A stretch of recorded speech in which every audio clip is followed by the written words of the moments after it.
Hello mga kaibigan, magandang araw sa inyo. Welcome to Bonds TV. Ngayon mga kaibigan, isi-share na namin naman sa inyo ang recipe ng tinatawag na pagkaing goulash. Ang pagkaing goulash ay side dish to siya mga kaibigan. Sa paggawa ng goulash, itong ating pangangailangan. Pangunahin, ito ang pillow pastry leaves. Ito siya. Yan. You can find it anywhere. Depende sa brand. It's up to you. Ito ang Istanbuli cheese. Istanbuli cheese, guys. It's naka-Arabic siya. Wala siyang English version, guys. Tapos, meron. Yan, yeah. Meron pala yan. Istanbuli cheese. Ayan. Ayan siya, guys. Then, cheddar. Shredded cheddar. Butter. Yung mga vegetables pa kailangan natin. Bell peppers. It's up to you kung anong kulay gusto nyo. May red or yellow. Pitong red, guys, for now is tomato. Ang bell pepper na gagamitin namin ay green and yellow. Then, kailangan din natin ang Romi cheese. Romi cheese and any brand of Romi cheese. Galing kasi sa Egypt to, guys. Kung anong available nyo na Romi cheese. Pagkatapos ito, ang cream cheese, bahala na rin kayo kung anong brand na ginagamit nyo. Ganyan. At tapos ito ang egg at saka yung fresh milk. Makikita nyo yan mamaya, guys, kung paano yan lahat gagamitin. So, for now, let's start. At saka meron pa Sorry. pepper. Black pepper pa pala mga kaibigan. Kailangan din natin pang palasa. Black pepper lang. Walang asin? Yes, walang asin because this Istanbuli is little salty. At saka ito din ang cream cheese. May salt din siya. Yung mga cheese dito is mostly salty. So, no need to put salt, mga kaibigan. So, for now, let's start. Ngayon, i-mix natin ang meron Istanbuli at saka cream cheese. Ayan. Mix na natin. Ayan na, ito na siya. Ito, guys. Cream cheese na yan at saka Istanbuli na pinagsama. At lagyan ng black pepper. Yan. Black pepper. Wag asin, ha? Black pepper only. Then, tapos, ang Romi, i-ano natin, giling-giling. grind siya. Powdered siya. Powder. Ayan. Ngayon, umpisa na natin ang butter ay tutunawin na natin. Ito ang butter. Ayan, minelt siya, guys. Ang butter ay minelt. Ngayon, ilagay na natin sa... Ngayon, magsimula na tayo sa pag-assemble. Kailangan itong ating baking pan. Ang baking pan, guys, kailangan kasay siya ng ating pillow sheet. Ganyan. Lagyan ng butter sa baba. Ang gagawin natin sa pillow sheet natin. Ay, binuksan na natin. Yan. Kailangan siya. Binuksan natin kasi ikat natin na same size sa ating baking pan na gagamitin. Okay, guys. Kaya takpan na lang muna natin, guys. Kailangan natin kasi. Think 6-7 eggs. Okay. Cut. Di nakikita ko. Ha? Yeah. Hindi. Ayan. No. Sinayos natin para parehas ang niya. Isa-isa siya. Pas lagyan butter. Yan. Ito na. Oh, you see, guys? Nakikita nila? Yan, you see? Sobrahan. Di bale na masobrahan kaysa magpon. Okay lang yan.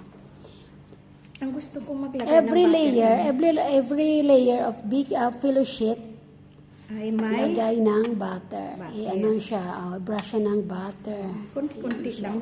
Wag naman masyadong madami. Ngayon, patuloy lang yan hanggang sa Matatapos. ilang piraso. Pang-apat pati. Apat na pang-5 na to, no? Yan, pang-5 na yan. Ayan, pang-5 na, guys. 5.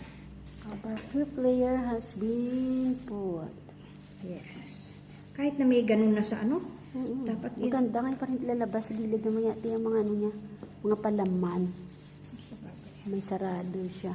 Tsaka pwede natin ikat mamaya pag ano ganyan, no? Oo, sa gilid para maganda. Pang-6 na to. Pang-6 na yan. Kain naman si Madam Nor eh. Gagawin ko na rin kanyang fudge pagkatapos. Okay, now, So it's now, time to let's put the filling. 6 na ba talaga to? Oh, O, 6 na nga. filling. Ayan na guys. Dito Ayan na, na si this time filling. na, after matapos nilagay ang 6 na pillow sheet, then ilagay ng ating cheese mixture. Parang kulang ang cream. No? Pero maganda kasi yung hindi masyado kasi ano siya. Basa-basa ang mga ating. Paglagay ko pa naman ng cheddar at romero. Kasi ayun guys, lagyan natin ng Vegetables. hindi. Wag mo na. Okay. Ito yung Romy cheese. Pero pag wala kayong available nito, if you don't have available Romy cheese, you can use cheddar cheese only guys. No problem. Or maybe parmesan also. Parmesan Yes. cheese. Ayan. Parmesan is mas malapit. Ang Rumi, di parang parmesan yun eh. Yung Naalala ko meron. Parang masarap. Ano ba nakikita? Oo.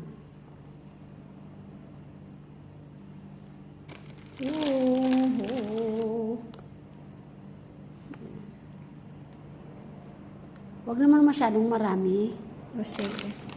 Hindi sinasabi ko sa video kasi pag marami. Okay. Mga kaibigan, wag masyadong Ito na. marami.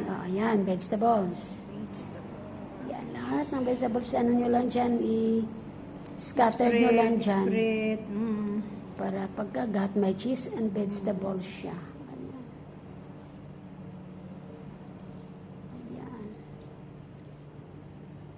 Ayan guys, bagong ano na naman to ninyo, kaalaman, bagong recipe. Sa mga hindi pa nakaluto ng ganito, you can follow. Yes. And you can try it at home kung masarap ba ang pinagagawa namin dito or hindi. Oh. Just let us know kung Please nagawa comment nyo. guys if you make it. If you make this, then let us know your feedback like this. If you like Now, it, let's cover again with one ayan na siya. sheet. Takpan na naman natin Sheet yan. of filling. Ayan na siya. Then, Then, Butter again, spread butter. butter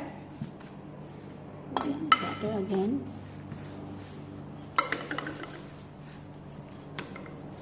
Butter again mga kaibigan. Masugat. Butter. Dapat mas marami at ang butter niya eh.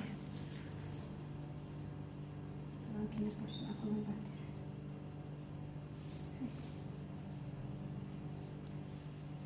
Butter, pillow sheet, butter. Hanggang maubos ang ating pillow sheet.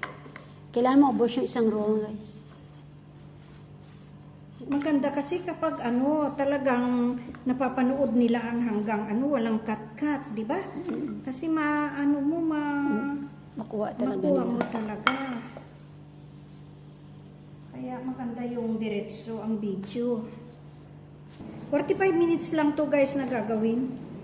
I-on nyo lang ang apoy sa baba. Hindi na kailangan i-on ang taas. Kasi rin yan. Magba-brown din kahit baba lang ang itlog. I-wash natin. Tingnan mo naman yung limpit. Yan. Ito. Marami itlog Parang pala. may napunta na niya. Hindi. Dalawa lang. Kasi baka kulang. I-mix yan. Mix yan gatas. Milk. Egg. Marami pala ang Ang liit na. Black pepper. Kunting salt pala. Slice muna at saka natin Ganyan yung kaliliit, no? Slice on your desired size. Ganyan. Ganyan. Bala kayo Parang kasi manipis talaga. hindi yun nipis. Oh, di ba? Magpapap yan mamaya. Di pag naluto, di ba nag-ano yan? Parang kumakapal. Para magaya nila talaga ng maayos. Ayan. Dito kaya para maalis yung kabila. Wag na lang. Diba? Ayan na siya. Pagkatapos ay ibuhos natin yan. Kailangan mabasa ang buo. Buhos.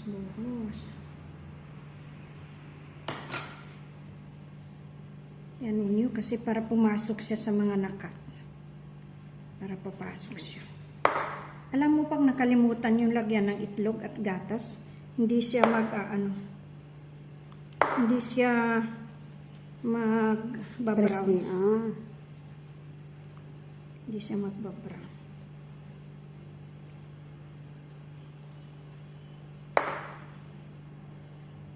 Ang itlog ay nasa ibabaw. Yan, tapos Ice preheated. Nato ka lang ng oven, mainit. Paglagay mainit. oo, down lang to guys, down lang, down. Down lang siya. Oh, maghintay tayo ng 10 minutes tapos i-ano natin, i-check. Or pag medyo mag-brown na yung gilid niya. Pero ito kasi hindi na kailangan i-on ang ang app pala. Kaya okay lang 'yan. Hindi na kasi kailangan i-on ang taas niya. Guys, ready na, ready na. Halika na dito. Ikat na natin. We have to cut it, guys, and serve them like this. So, thank you so much. Ano kailangan? Knife. Kasi ikakat na natin yung linya-linya na yan. Kailangan ikat. Ah? Yan, pwede yan. Pwede yan, sige. Yan. Ikaw pa. Yan. Yan, ikakat na naman natin yan. Oh, may aeroplano. Sasakay na ako. Ikat na natin yan, guys. And ready to serve.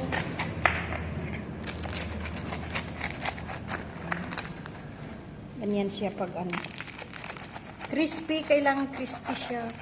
Naririnig, no? Naririnig ko kung gaano siya ka-crispy. Oh.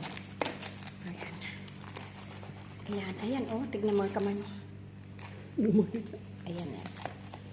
Ilagay mo dyan lapit. Yeah. Ang puti man. Parang hindi nasunog, ah. Baka akala nila yan ang sunog. Hindi, yung kamay ko.